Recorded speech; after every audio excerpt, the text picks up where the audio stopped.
Important about this.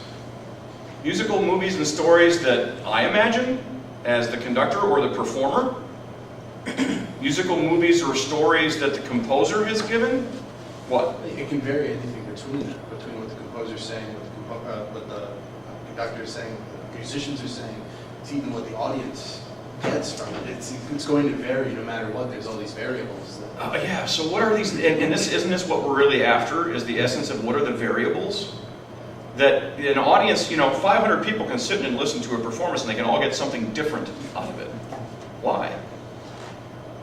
Why? No one has the same background, no one has the same experiences, the same connections. Life experience, connectivity, connection to certain sounds and sonorities, position in the hall can affect that. Have you ever thought about that? That if there's a warmth to a chord, if you're off to one side of it, you don't have the impact of it. And Varese said that, I think, best. Edgar Varese talked about music being sound that traveled through the air, that it was tangible, that music enveloped you. You could feel it pierce you. You could feel it surround you. Have you ever had that feeling listening to a beautiful piece of music and you feel like you're being immersed into a hot tub? It just kind of wells up from your legs. You're like, isn't that great? Or the shock of something that jolts you out of your seat. Well, depending on where you are when those things happen in a hall, we try to develop halls that are beautiful so that the acoustics are great everywhere. You can be off to one side of it and not have the same energy that you get from that. So the experience of music, the listening to music, is very different depending on where you are. Now, you're a clarinetist, you're a percussionist, I'm a percussionist, you're a violist, you're a euphonium player. Charles, did you ever play anything other than piano in your life? Bass? Yeah. So in an orchestra? Well, you know that being in different spots, even in a rehearsal, is mind-blowing. One of my first mentors took me aside and he goes, you've been in the back with the percussion your whole career. And quite frankly, I think it's like being in the front. I get a sense of the whole. Now, I don't have the power of it, but I can sense everything that's going around up there, kind of like a conductor. So when I got in front of it, the difference for me was the volume of it, the force of it. He said, you need to go see what it's like to sit in the clarinet section. You need to go sit in the saxophone section. You need to go sit with the violas. You need to go sit. And I'd sit there and I'd go, oh my God, I can't hear anymore. I can't. I've lost all of this. And we teach kids to listen across ensembles and to know what's going on. And it blew my mind. It was like, you can't. All I hear is the flipping clarinets right next to me. I want to hear something else. Occasionally you get a trumpet in the back of things. And it was okay. But it's so different.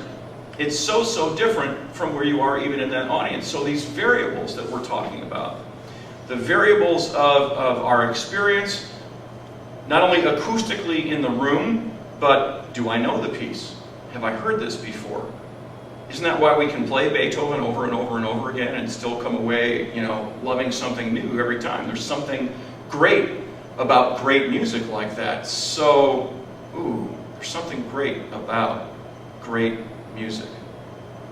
Have you ever experienced a piece of music and went, it's not really good? Yeah, of course we have. Something intuitively that we respond to as trained musicians, right? So this first statement, how to get from beginning to end, maybe what we could add to that, Sergio's statement, is this word. Artfully. How does that one word change what we've just said? Makes it a more meaningful experience. Sure, we've heard that, we've said that word a couple of times, meaningfully. Meaning, feelings into music. We put it up here, we didn't put meaning up here, but we need to. How to make music more personal, this is where meaningful comes into play. And the musical movies and the stories need to be unified, don't they? We can't simply put a trio out or an orchestra or a band or even go out as a soloist, well, I guess we could as a soloist, and just have my interpretation of this piece, right? I mean, we've got to be unified in what that musical movie is and what that musical story is. And this word that was so important, authentic. Authentic to who? Authentic to what? That's not a rhetorical question, by the way. You know, authentic to what? Knowing the Composer. knowing the composer. It's a history there. Sure. If I were to take Schoenberg, what's Schoenberg known for? Primarily. 12-tone series, that whole system of equalization of notes. And everybody says, well, he's known for aleatoric music. And you go, no, okay, really what he did was he took the timeline of all theory and practice. And you know that the timeline of all theory and practice started with monophony, to polyphony, to rules of counterpoint, do this, don't do this, you can't have sevenths unless they resolve. You know, you finally get to Ravel and you got these planing chords, you know, and you go, okay, nothing has to resolve, and I can have ninths and 13ths and, you know, tower chords and those kinds of things. Wow, well, if we can have all of that, and the function of harmony is being broken away, wasn't Schoenberg the next logical step anyway? Wasn't he? Everything's equal. You know, but what did he do? He imposed a system on it. You got to have a system to have, you know, well, okay, well, so now we got more rules. What have we done with those rules? We've said, well, okay, if you want to. But, you know, music being cyclical, all things usually come back around and the cycle moves us forward and we borrow the best from the old and we move it on, right? We tend to, it's an additive process, I guess is what I'm saying. So when we look at being authentic as an interpreter, we need to know the composer. We need to know what that person was like. What was their influence? What was their point? What kind of music did they write? And this is what I have such a hard problem with people when they first perform Ravel or they first perform Dvorak or any of the great composers, or any composer for that matter. They're studying one piece. What's the mistake? It's not the full story. I don't know the composer through one piece. I cannot say that I know that composer very well. I should know something more. I should know several pieces like this that he wrote. And not only pieces like this, I should, you know, if I'm composing or performing a piano sonata by this person, well, if they wrote orchestra pieces, I should listen to the orchestra music.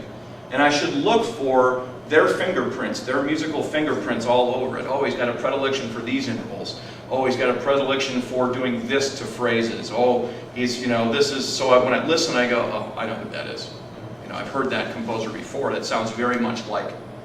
And that's when I can start to say, oh, now how will I use my knowledge of who this composer was and what he meant, or she meant. You can't go back and listen to the composer. You can go back and listen to other people's Interpretation, yeah, excellent point. So what does that mean, Charles? I mean, so what's the fly in the ointment? Well, the fly there is, I guess you got to try and pull the pearls out of everybody's interpretation and then make that your own. You know, Sure. make Yeah, because we can't go back and ask Mozart what he meant. We don't have recordings of Mozart. We have people who have studied Mozart in depth and have become the great master interpreters of it, right? But it's like secondhand knowledge.